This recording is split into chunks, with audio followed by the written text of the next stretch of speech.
금요일 우리는 빌립보서의 말씀을 통해서 우리가 그 내용들을 함께 살펴보고 그리고 기도의 제목들을 찾아가는 그러한 시간들을 갖고 있습니다. 빌립보 교회 머릿속에 좀 이렇게 잘 그려질 수 있기를 원하고, 우리가 4장까지의 말씀 중에서 벌써 1장, 2장, 3장을 마쳤어요. 그리고 사실 오늘 우리가 지난주부터 공부하는 4장 안에 이제 사도 바울이 이야기하고자 하는 아주 중요한 부분들이 또 구체적인 그러한 내용들로 우리 가운데 주어지고 있는 것들을 보게 되는 것입니다. 바울이 2차 전도 여행 때 성령의 강권적인 이끄심을 받아 시작되었던 유럽에서의 전도, 그리고 그 유럽의 첫 번째 교회였던 이 빌립보 교회, 우리가 루디아, 그리고 귀신 들린 여종, 빌립보 감옥의 간수, 이들의 이야기들을 알고 있죠.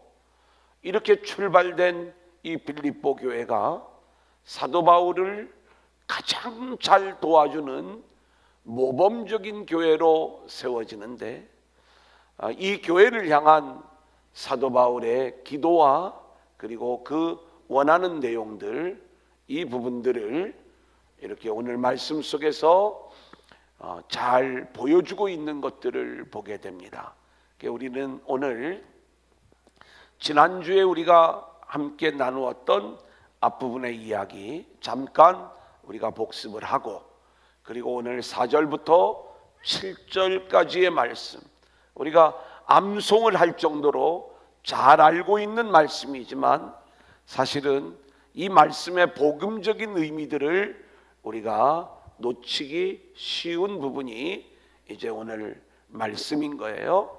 그 복음적인 내용들을 우리가 함께 찾아가면서 이 모든 일들을, 이 모든 말씀을 진행해 나가도록 하겠습니다. 자, 1절 우리 한번 같이 읽어볼까요? 그러므로 시작. 그러므로 나의 사랑하고 사모하는 형제들, 나의 기쁨이요 면류관인 사랑하는 자들아, 이와 같이 주 안에 서라. 바울이 빌립보 교회 성도들을 향하여 뭐라고 이야기를 하냐면 나의 사랑하는 형제들, 또 하나는 나의 사모하는 형제들, 이런 표현을 사용하고 있습니다. 이 표현이 어떤 의미를 담고 있는지 이 내용을 우리가 지난주에 함께 나눴죠.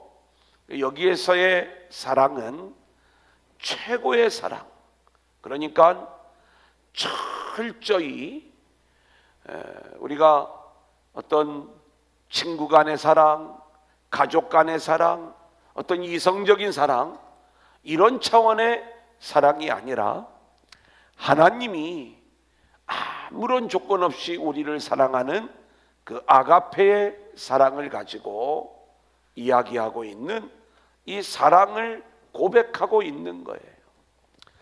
교회 안에서는 저와 여러분들이 서로 이 바울이 빌립보 교회 성도들을 향해서 고백했던 그 사랑의 고백이 우리 가운데 있어야 되는데, 우리는 늘 우리의 사랑을 계산할 때가 많아요.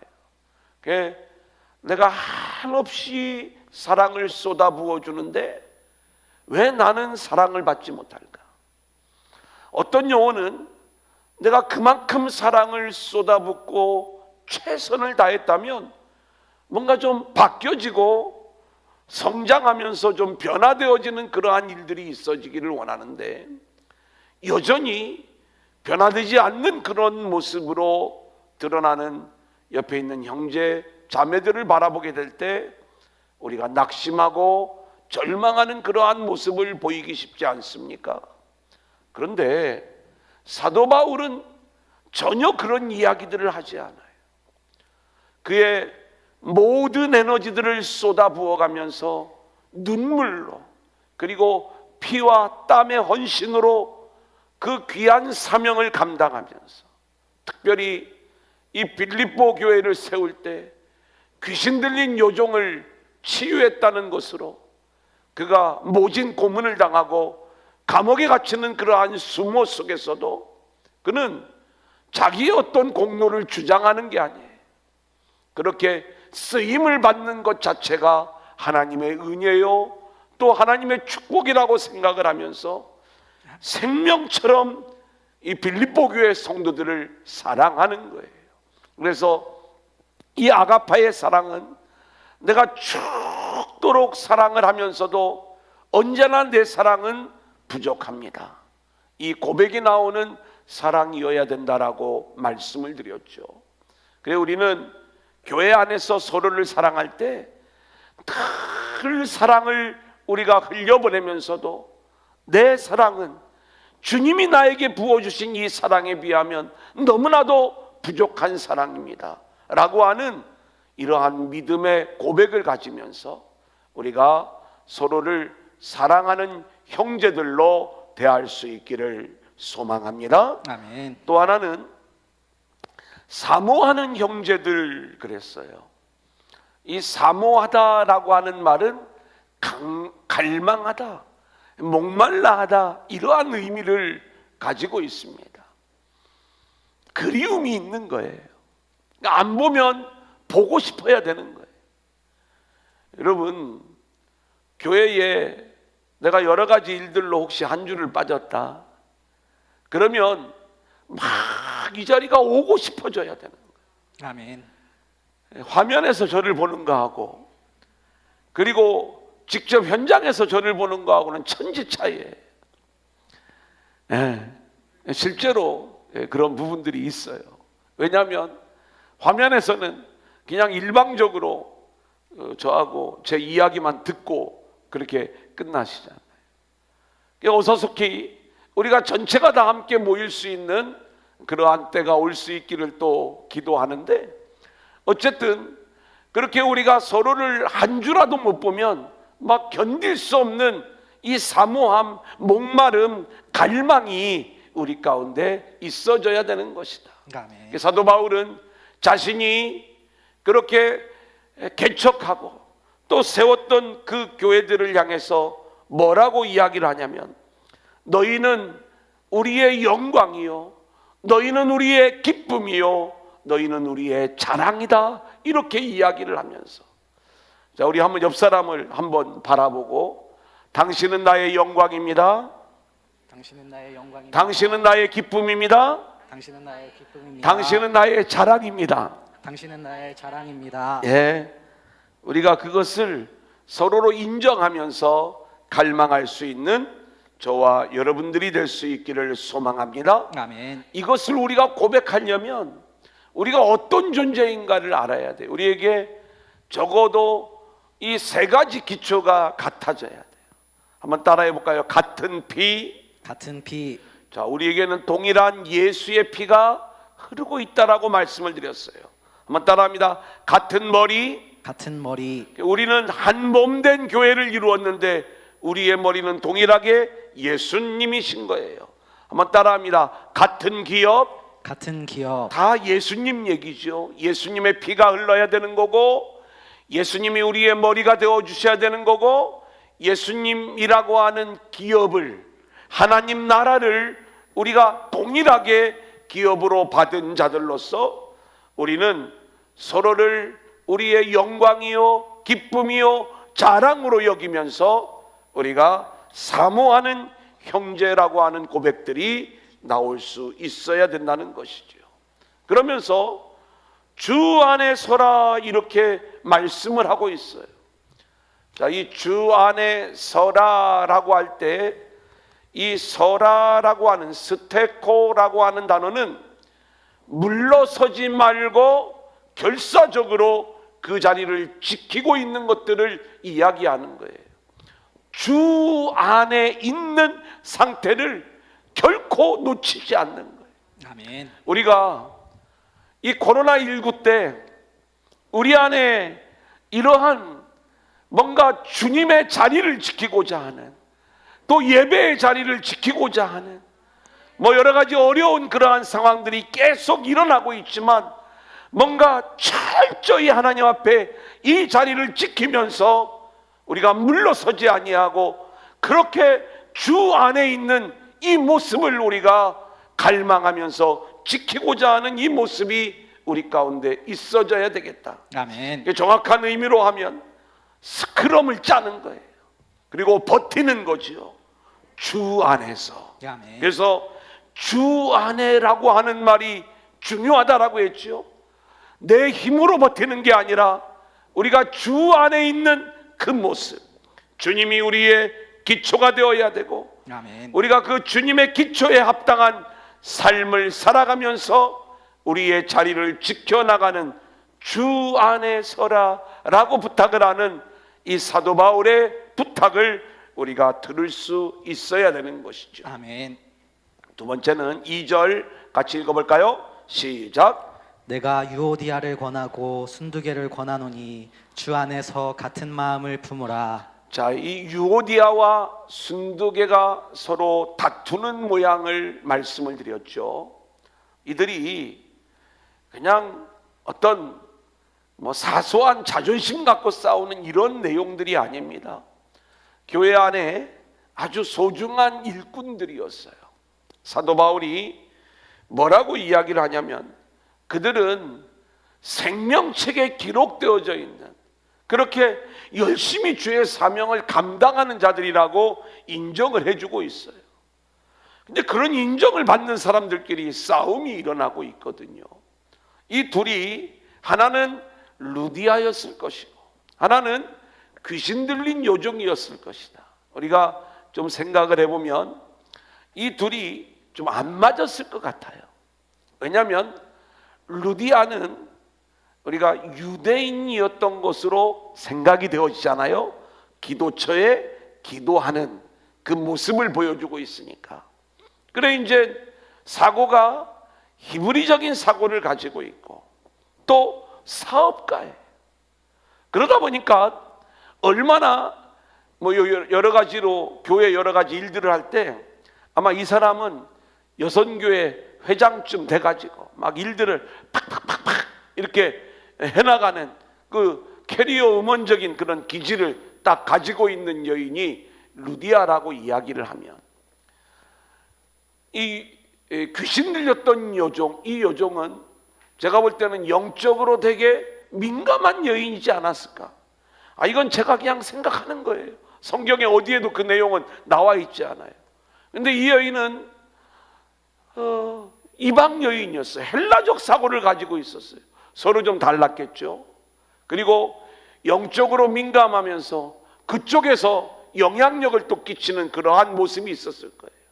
그러면 이 여인은 이 여인 나름대로의 영향력이 있었던 것이고, 또 이 루디아는 루디아 나름대로의 영향력이 이렇게 끼쳐지면서 둘이 뭔가 교회 안에서 이 주도권 경쟁이든지 그런 어떤 갈등과 다툼의 이야기, 때로는 서로의 성향과 기질이 다르다 보니까 서로 같이 마음을 모아서 한다고 할지라도 갈등하고 다투는 그러한 모습들이 있었을 것이다. 자, 이러한 유오디아와 순두개를 향해서 사도 바울이 뭐라고 이야기를 하냐면 주 안에서 같은 마음을 품으라, 이렇게 이야기를 하는 거예요. 제가 이 같은 마음을 품으라는 것은 의견이 엇갈린 것을 억지로 맞추라는 이야기가 아니라 그리스도 예수의 마음으로 너희들의 마음이 같아져야 된다는 것을 이야기하는 것이다, 이렇게 말씀을 드렸죠. 여러분, 이게 정말로 우리 안에 필요한 부분이에요. 그러니까 우리가 두란노 공동체 안에서 한 마음, 같은 마음을 품으라 할 때 주 안에서의 같은 마음은 뭐예요? 그리스도 예수의 마음이 우리 모두의 마음이 되어서 우리가 한 마음으로 모아지는 공동체가 될 수 있기를 소원합니다. 아멘. 자, 3절 같이 읽어볼까요? 시작. 또 참으로 나와 멍에를 같이 한 내게 구하노니 복음에 나와 함께 힘쓰던 저 여인들을 돕고 또한 클레멘드와 그 외에 나의 동역자들을 도우라. 그 이름들이 생명책에 있느니라. 자, 바울은요 자신과 멍에를 같이 메고 있는 이 동역자가 이름이 등장하지 않아요. 아마 이 빌립보 교회에 함께하는 동역자들을 이야기할 거예요.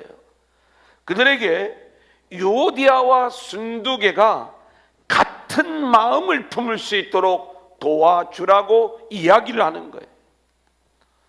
이 여인들은 거기에 등장하는 글레멘드, 그 밖에 나의 동역자들과 더불어 복음을 전하는 일에 나와 함께 힘쓴 그러한 여인들이고요. 그들의 이름이 생명책에 기록이 되어져 있다는 거예요. 저는 우리가 늘 생각을 할 때 우리 안에 갈등이 일어날 수도 있고요. 또 모든 사람들이 때로는 실패하고 넘어질 수도 있어요.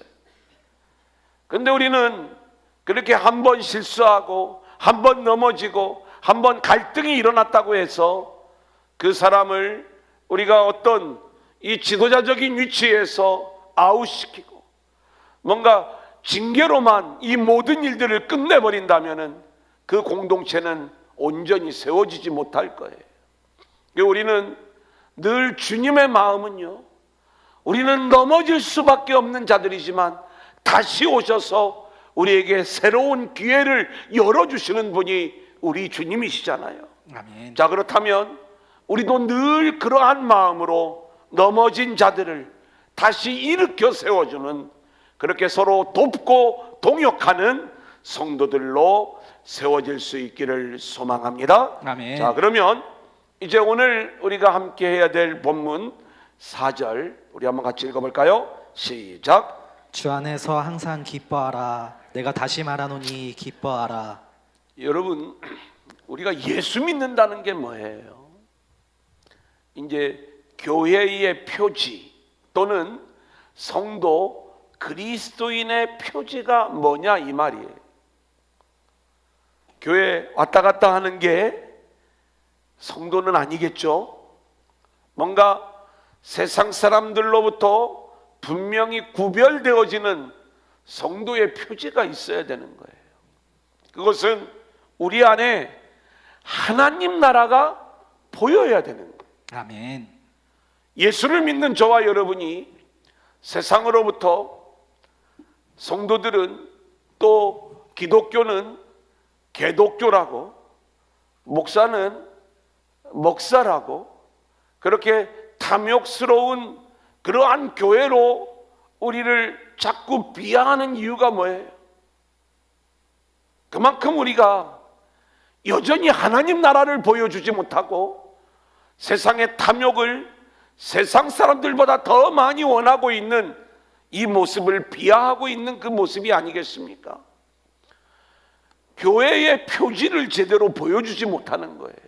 그러면 이 기독교인의 표지가 뭐냐라고 이야기할 때 내 안에 하나님 나라를 누리는 그 모습이 우리 안에 있어져야 되는 것이고, 아멘. 그것이 우리 안에 있다 보면은 자연스럽게 드러날 수 있는 게 기쁨의 표시인 거예요.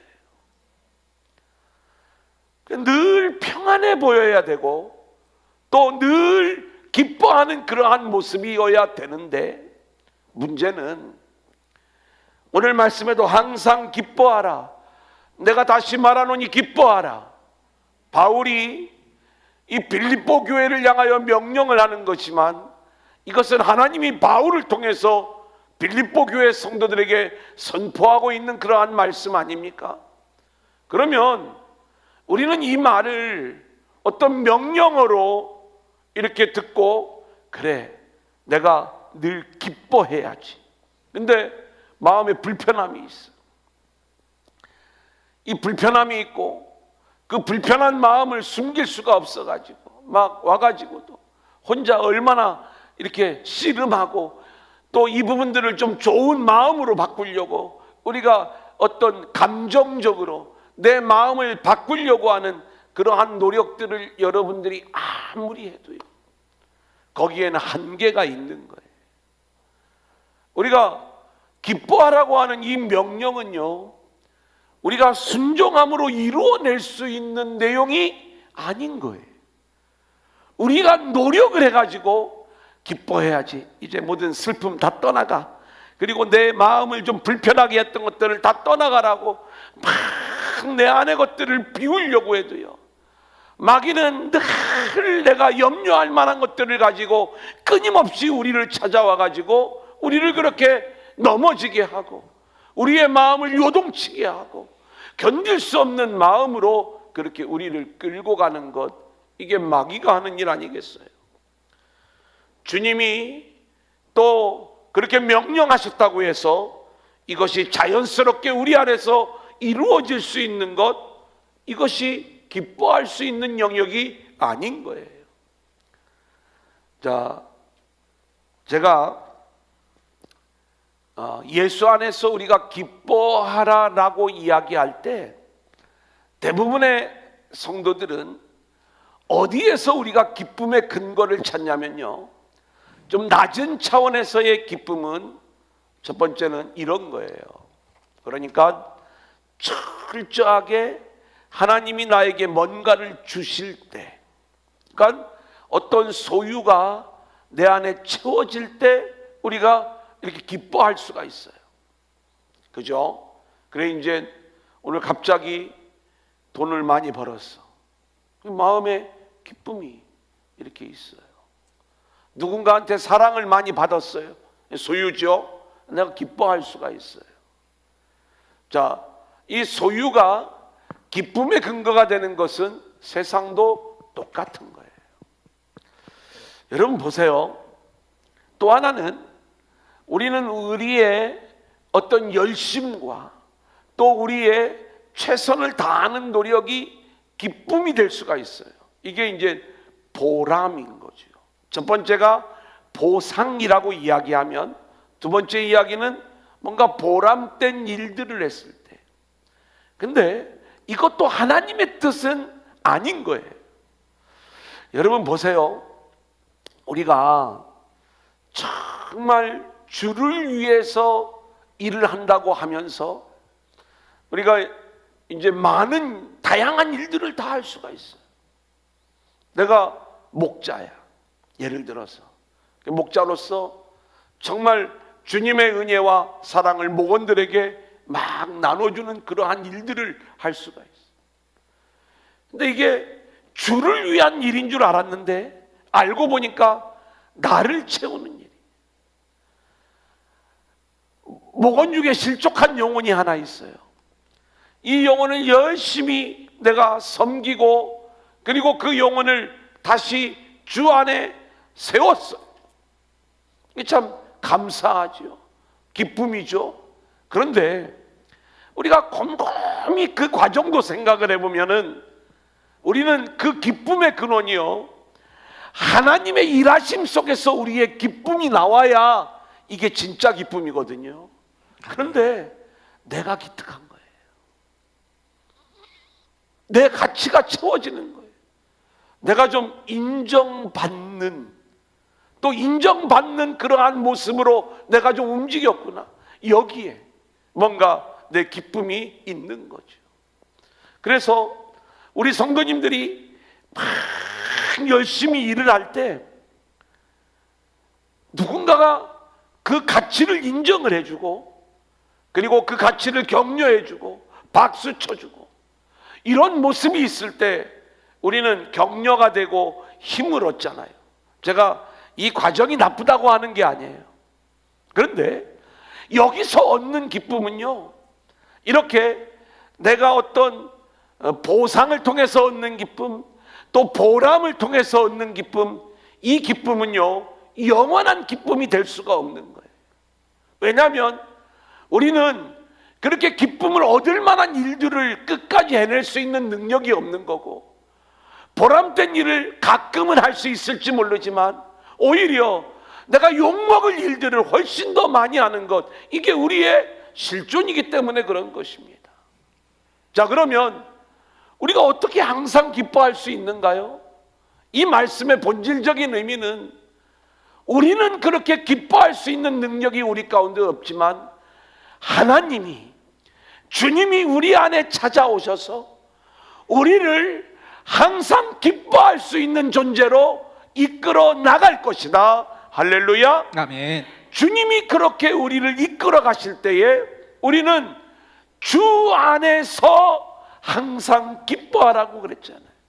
그 주님 안에 있는 존재가 될 때 우리를 항상 기쁨의 사람으로 세워가는 그 주님을 우리가 만나게 되는 것이고, 아멘. 그 주님으로 인해서만 우리는 항상 기뻐할 수 있는 그 삶이 이루어지는 거예요. 아멘. 그래서 그 기쁨의 근거가 나의 행위, 그리고 나에게 어떤 소유, 이렇게 채워지는 것, 이러한 것들로 우리가 기쁨의 근거를 삼지 말고 내가 그리스도 안에 있는가, 주님과 내가 바른 관계에 있는가, 내가 주님과 늘 사랑하며 그렇게 친밀한 가운데에 주의 공급되는 힘으로 살아가는가, 이 부분들이 확인되고 그 기쁨을 알아가는 자들은요, 내가 주 안에 거함으로 주님으로부터 나에게 임하고 있는 이 기쁨의 세계를 고백할 수가 있는 거예요. 이게 항상 기뻐하는 삶이 되는 거예요. 저는 제가 이런 설교를 할 때 결코 여러분의 열심을 제가 과소평가하거나 그것이 아무런 일이 아니라고 이렇게 얘기하지 않아요. 저는 여러분들이 열심히 주의 전에서 사명을 감당할 때 그것이 우리 모두에게 도전도 되고 또 감사해요.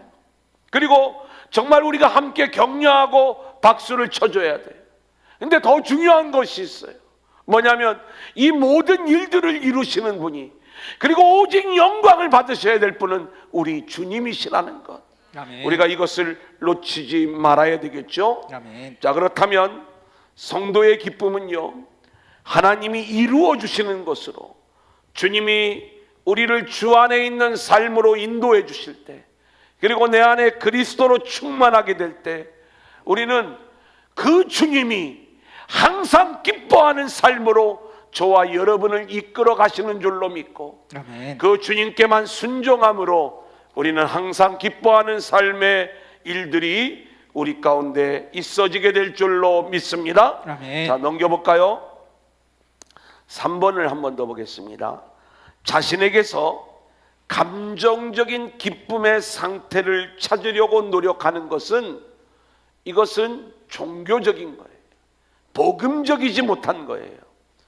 우리가 주님과 바른 관계에 있음을, 하나님이 바른 관계에 있음으로, 의로입니다. 하나님이 자연스럽게 맺어주시는 열매가 기쁨의 열매인 것이죠. 아멘. 그래서 성령의 열매 가운데 사랑과 희락, 이게 기쁨인 거죠.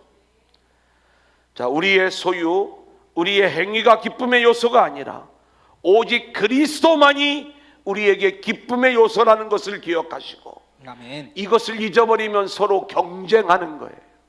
인정받고 싶어서, 또 자신을 포기하지 못해서, 자신으로부터 모든 것들이 나오는 줄 알고, 그 유오디아와 순도계가 같은 마음을 품지 못했던 것도 참 기쁨이 어디에서 오는 것인지를 알지 못했기 때문에 그랬던 것이죠. 자, 그러면 5절 우리가 관용에 대해서 함께 나눠봅니다. 시작. 너희 관용을 모든 사람에게 알게 하라. 주께서 가까우시니라. 여러분, 관용이 뭐예요? 관용이라고 하는 것은 뭔가 용서해 주는 것, 이렇게 좀 너그러운 마음을 갖는 것, 우리가 이것을 관용이다 이렇게 이야기할 수 있는 것 아니겠습니까? 상대방에 대해서 뭐 조금 문제가 있지만 너그럽게 그 모든 것들을 받아줄 때 우리가 이것을 관용 이렇게 이야기할 수가 있는 거예요. 자, 그런데 그 관용을 모든 사람에게 알게 하라. 주께서 가까우시니라 이렇게 말씀하고 있어요. 그러니까 우리가 이 관용을 좀 보여줘라 라고 이야기할 때 이 관용은 우리가 흔히 한 사람의 인격에서 출발하는 그런 류의 관용을 이야기하는 게 아니에요. 이 관용 역시 우리 인간의 노력으로 이루어지는 관용이 아니라 오직 주님에게서만이 우리가 볼 수 있는 관용, 이게 진짜 관용이고, 그리고 그 관용의 최고봉, 성경이 우리에게 말씀해주는 최고의 관용의 모습은 뭐냐? 그것이 우리의 죄를 용서하신 우리 주님의 십자가였던 거예요. 아멘. 심판받아 마땅할 자들을 용서하시는 하나님의 은혜, 당신의 생명까지 내어놓으시면서 우리를 용서하시는 그 관용. 자, 로마서 9장 22절 우리 한번 같이 읽어볼까요? 만일, 시작. 만일 하나님이 그의 진노를 보이시고 그의 능력을 알게 하고자 하사 멸하기로 준비된 진노의 그릇을 오래 참으심으로 관용하시고. 여러분, 이게 진짜 관용이에요. 우리가 멸망받을 수밖에 없는 진노의 그릇인 우리를 오래 참으심으로 관용하시는 거예요. 그래서 복음적 의미에서의 관용은 어떤 인격적 차원의 관용이 아닌 하나님의 심판과 연결이 되어지는 거고, 뭔가 나는 그래도 잘 참을 수 있는 성품을 가지고 있어서 내가 관용의 사람인 줄 알지만, 우리는 이것이 서로의 생명과 연결되어져 있다는 것들을 기억을 하면 죽을 수밖에 없는 나를 하나님이 용서해 주셨음을 우리가 알게 될 때, 우리가 서로의 허물에 대하여 아무것도 물을 수 없는 그러한 존재임을 깨닫고 그 그리스도의 관용이 나오는 것, 이것이 1만 달란트의 빚을 탕감받은 자가 100데나리온의 그 빚진 자에게 나는 너의 빚을 물을 자격조차도 없다라고 나아갈 수 있는 이 모습을 이야기하는 것이죠. 아멘. 여러분, 주님을 따라다닌다고 하면서도 관용이 없는 사람들이 얼마나 많이 있는지 몰라요. 우리 주님이 계신 자리에 그 놀라운 치유와 또 주님 나라의 역사들이 나타나지요. 한 중풍병자가 나아오는데 예수님께로 나온 사람들이 너무 많으니까 주님께로 나아갈 수가 없는 거예요. 열어주지를 않는 거예요. 관용이 없는 거예요. 그래서 지붕을 뚫잖아요. 바디메오가 다윗의 자손 예수여 나를 불쌍히 여기소서, 그렇게 주의 은혜와 주의 구원을 사모하고 있을 때에 사람들이 이 다윗의 자손 예수여를 외치는 바디메오를 꾸짖는 거예요. 관용이 없는 거죠. 예수님이 삭개오 죄인의 집에 들어가는 거예요. 사람들이 수근거려요. 관용이 없는 거죠.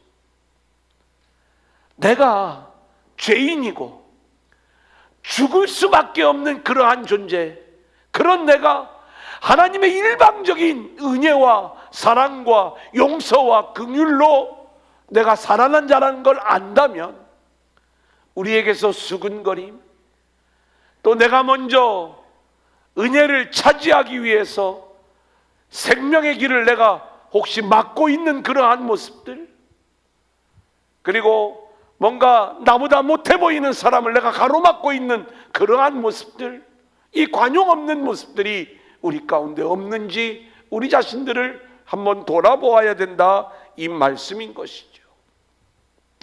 하나님의 관용으로 생명을 얻은 존재임을 우리가 안다면 우리는 다른 사람을 정죄하거나 비난할 것이 아니라 철저히 하나님의 관용을 드러내는 자로 우리 모두가 세워져야 될 줄로 믿습니다. 아멘. 그래서 우리가 다음 주에 공부할 내용이지만 관용을 통해서 드러나야 될 모습들이 뭐냐? 8절 9절 우리 한번 같이 읽어볼까요? 시작. 끝으로 형제들아, 무엇에든지 참되며 무엇에든지 경건하며 무엇에든지 옳으며 무엇에든지 정결하며 무엇에든지 사랑받을 만하며 무엇에든지 칭찬받을 만하며 무슨 덕이 있든지 무슨 기림이 있든지 이것들을 생각하라. 너희는 내게 배우고 받고 듣고 본 바를 행하라. 그리하면 평강의 하나님이 너희와 함께 계시리라. 자, 유오디아와 순두개의 갈등 속에 나타난 이 빌립보 교회의 어둠의 모습, 이것을 기쁨으로 그리고 관용으로, 또 이제 우리가 지금 나타나는 염려하지 말고 기도함으로 이 부분들을 풀어나갈 것들을 이야기하는 거죠. 자, 마지막 대지 빌립보서 4장 6절 우리 한번 같이 읽겠습니다. 시작. 아무것도 염려하지 말고 다만 모든 일에 기도와 간구로 너희 구할 것을 감사함으로 하나님께 아뢰라. 자, 아무것도 염려하지 말라고 늘 주님이 말씀하세요. 사도 바울이 빌립보 교회를 향하여 주시는 말씀이지만 이것이 우리에게 주시는 하나님의 말씀인 거죠. 아멘. 그런데 염려하지 않을 수 있나요? 여러분, 염려가 찾아올 때 어떻게 하시나요? 저도 늘 평안 가운데 기쁨의 사람이 되기를 원하지만 끊임없이 찾아오는 이 염려와의 싸움을 싸워야 되는 거예요. 염려거리가 계속 있더라고요. 그런데 사실은 어떻게 보면은 이 부분들을 좀 하나님이 잘 극복할 수 있는 그 부분을 이렇게 저에게는 어떻게 보면은 그 원리를 알려주신 거죠. 우리가 항상 기뻐하라라고 하는 것도 우리의 실력으로 이루어낼 수 없는 문제인 것처럼 아무것도 염려하지 말라라고 하는 말씀 역시 우리하고는 상관이 없는 이야기. 어떤 면에서 보면 뭐냐면 주님이 우리 안에서 이루어 주실 이야기들이에요. 근데 우리가 성경을 보면 사도 바울이 빌립보 교회를 향해서 염려하지 말라고 하면서 본인 자신의 염려를 고백하는 그 장면을 볼 수가 있어요. 고린도후서 11장 28절 우리 한번 같이 읽어볼까요? 시작. 이외의 일은 고사하고 아직도 날마다 내 속에 눌리는 일이 있으니 곧 모든 교회를 위하여 염려하는 것이라. 여러분, 사도 바울 자신은 염려를 이렇게 이야기하면서 왜 빌립보 교회 성도들을 향하여 염려하지 말라, 아무것도 염려하지 말라고 선포하고 있는가?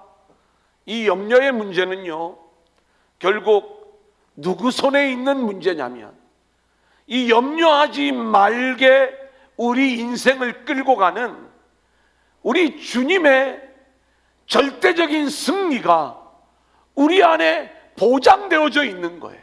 아멘. 그러니까 이 염려의 문제를 완벽하게 해결해 줄 수 있는 그 주님의 해답이 우리 안에 그 주님이 계시기 때문에 우리는 그 주님으로 말미암아 아무것도 염려하지 않는 인생으로 세움을 받을 수 있다, 이 말씀인 것이죠. 아멘. 나는 능력이 없어요. 아멘. 우리는 염려할 수밖에 없어요. 아멘. 그런데 이 염려되는 모든 문제의 그 주도권, 그리고 이 모든 것들을 풀어가시는 분이 누구세요? 하나님이시잖아요. 아멘. 제가 모세가 나일강에 던져져 죽임을 당할 수밖에 없는 그러한 운명인데 이게 염려거리잖아요. 근데 하나님이 그 염려가 되는 그 모든 문제의 진짜 주도권은 바로 왕에게 있는 게 아니라 하나님께 그 모든 주도권이 하나님의 손에 달려 있는 거예요. 그래서 하나님은 그 일을 바꾸어서 이 모세를 공주의 아들로 세워가는 이 어마어마한 일들을 하나님이 진행하시는 것 아닙니까? 인간으로 볼 적에는 아들이 죽는 문제였지만 하나님이 보실 적에는 하나님이 세우신 구원자가 세워져가는 이 일들을 진행하더라. 그 하나님의 일하심, 그 하나님의 절대적인 주권을 우리가 알고 있다면 그 일이 예수 안에서 이루어지는 일들이기에 우리가 염려할 필요가 없다, 이 말씀인 거예요. 아멘. 염려의 해답을 주님이 가지고 있으니 염려하지 말라. 그렇기 때문에 저와 여러분은 우리 안에 찾아오신 주님께 우리의 인생의 모든 주도권을 내어드림으로 아멘. 우리는 염려하지 않는 삶을 살 수가 있고요. 아멘. 그래서 염려하지 않는 사람은요, 어떤 삶으로 나오느냐? 기도의 삶으로 나올 수밖에 없는 거예요. 아멘. 모든 일에 기도와 간구로 너희 구할 것을 감사함으로 하나님께 아뢰라 그랬어요. 여러분 한번 생각해 보세요.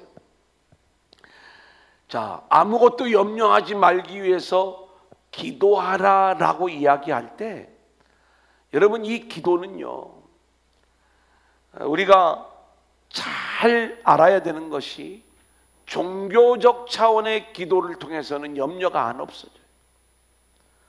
그 기도의 주체가 여전히 내가 되는 거예요. 우리는 실상 우리 자신이 어떤 기도를 이렇게 하나님 앞에 나와서 이야기한다고 할 때, 하나님 나 100만 원이 필요한데 돈이 없어요. 하나님 이 문제를 좀 해결해 주세요. 이렇게 우리가 기도하잖아요. 그러면은 절대 그 100만 원의 어떤 염려의 문제가 해결되지 않아요. 그리고 이제 해결을 안 해주니까 이번에는 마음 먹고 금식을 해. 하나님 제가 40일 금식합니다. 이제 살아계신다면 이 100만 원 문제 해결해 주셔야 돼요. 그리고 40일을 금식을 하면 배만 고파. 절대 그런 식으로 이 기도의 세계가 이루어지는 게 아니에요. 기도는, 복음적 기도는 뭐라고 그랬어요? 100만 원이 부족하게 나를 이끌어 가시는 그 하나님을 우리가 인정하는 거예요. 아멘. 그러니까 내 관점에서 이 부분들을 풀어가는 게 아니라, 하나님이요 100만 원이 아니라 1억, 100억도요. 생각만 해도 막 신나네. 이것도 하나님의 뜻이라면 우리에게 쏟아 부어 주실 수 있는 거예요. 그런데 우리에게 부족한 문제들이 늘 내가 중심이 되어서 살아가다 보니까 부족한 것이고, 하나님이 이 내 소원을 들어주셔야 된다고 생각을 하고 우리가 기도를 하지만, 기도는 내 소원을 내려놓고, 아멘. 내 뜻을 내려놓고, 아멘. 하나님의 뜻, 하나님의 마음, 하나님의 소원 앞에 나를 항복시키는 거예요. 아멘. 그래서 금식은요, 그런 의미의 금식이 되어야 돼요. 금식은 내가 육의 양식을 끊는 것 아닙니까?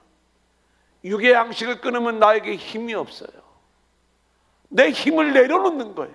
아멘. 그리고 영의 양식인 하나님의 말씀, 그리고 오직 하늘의 힘, 주의 힘만을 붙잡겠다는 거예요.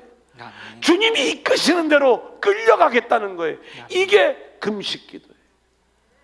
근데 우리는요, 금식할 때마다 늘 땡깡을 부릴 때가 많아요. 하나님 이거 안 들어주시면 나 밥 안 먹어요. 우리 자녀들이 집에서 신발 안 사주면 나 밥 안 먹어. 그러면 막 안 먹어요. 엄마 아빠가 어렸을 적에 그러면은 안 먹으면 지만 배고프지 뭐 어떡하냐. 그래. 아유, 진짜. 근데 사실 엄마 아빠가 줘주니까 그런 거지요. 한 두 끼째 안 먹으면 그래 사줄 테니까 얼른 와서 먹어. 그러면 못 이기는 채 와서 그냥 밥 먹고 그러잖아요. 부모님이 그런 마음들을 그냥 봐주시니까 그런 거지.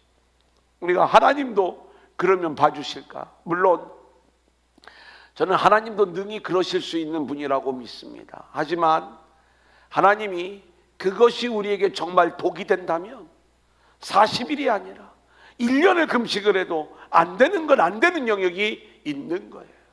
그렇기 때문에 우리의 기도는요, 철저히 하나님의 뜻을 붙잡는 기도가 되어야 되고, 아멘. 그 뜻이 우리 안에 이루어지기를, 그래서 모든 일에 기도와 간구로 너희 구할 것을 감사함으로 하나님께 아뢰라, 이렇게 말씀하고 있는 거예요. 아멘. 그러면 주님이 주시는 평강이 우리 가운데 임하게 되는데, 그게 7절이죠. 시작. 그리하면 모든 지각에 뛰어난 하나님의 평강이 그리스도 예수 안에서 너희 마음과 생각을 지키시리라. 여러분 오늘 이 밤에 이 하나님의 평강이 우리 안에 임할 수 있기를 소원합니다. 아멘. 주님이 우리 안에 찾아오셔서 우리를 기쁨의 삶으로 이끌어 주시고, 아멘. 주님이 우리 안에 오셔서 주의 관용을 보여주시고, 아멘. 주님이 우리 안에 오실 때 모든 염려가 떠나가게 되고, 아멘. 그 주님께 기도와 간구로 감사함으로 안을 때 주님의 평강이 우리를 지배하게 될 줄로 믿습니다. 아멘. 기도 제목, 자 A 같이 읽어볼까요? 시작. 주 안에서 주님으로 인하여 항상 기뻐하게 하소서. 그죠? 나는 기뻐할 수 있는 실력이 없지만 주님으로 인하여 항상 기뻐하게 하소서. 아멘. B 시작. 주님의 관용을 아는 자로서 주님의 관용을 드러내게 하소서. 주님의 관용을 받은 자예요. 아멘. 십자가로 새 생명을 얻은 자들이 되었어요. 아멘. 그렇다면 그 관용을 우리가 드러내 보이는 자들로 세워지게 하여 주옵소서. 아멘. C 시작. 모든 염려를 내려놓고 감사함으로 하나님께 기도하게 하소서. 그럴 때에 우리에게 하나님의 평강이 임하게 될 줄로 믿습니다. 아멘. 자, 우리가 이제 오늘 찬양을 한 곡 부르고 이 기도의 제목들을 놓고 함께 기도하도록 하겠습니다.